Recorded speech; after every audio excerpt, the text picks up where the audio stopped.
নমস্কার। দীপান্বিতার সারাদিন ইউটিউব চ্যানেলে নতুন একটি ভিডিওতে সবাইকে জানাই স্বাগতম। আজকের দিনটি ছিল একটু অন্যরকম। আজ ছিল মঙ্গলচণ্ডী পুজোর শেষ দিন। প্রতি বছর এই জ্যৈষ্ঠ মাসে প্রত্যেক মঙ্গলবারে মঙ্গলচণ্ডী পুজোর উপোস করা হয়ে থাকে। এই পুজো আমি আগে কখনো করিনি। আমার অফিসে কলিগ সুপ্রিয়া দিদি, তিনি প্রত্যেক বছর এটি পালন করে থাকেন। তার সঙ্গে সঙ্গে এবার আমিও প্রথম করলাম।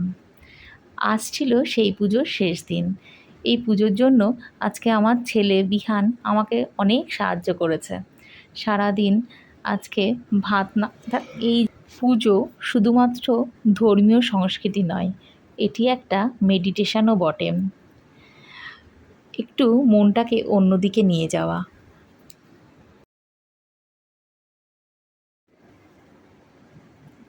মা মঙ্গলচণ্ডী সব শিশুকে সুস্থ এবং সুরক্ষিত রাখুক, এই প্রত্যাশা রাখি। ভিডিওটি ভালো লাগলে একটা লাইক, শেয়ার এবং সাবস্ক্রাইব করে পাশে থাকবেন। ধন্যবাদ।